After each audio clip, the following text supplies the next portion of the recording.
This course comprises a book entitled Persian Language Teaching. In Persian آموزش زبان فارسی.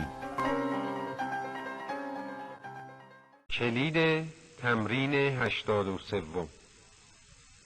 جوانی، تندخویی، تشنگی، گرسنگی، زشتی، دیوانگی، زردی، گرمی، بزرگی، کوچکی، قشنگی، مهربانی، خوبی، بدی، تمیزی، خستگی، بیماری، افسردگی، خوشی، سرخی، روشنی، تاریکی، آموزندگی.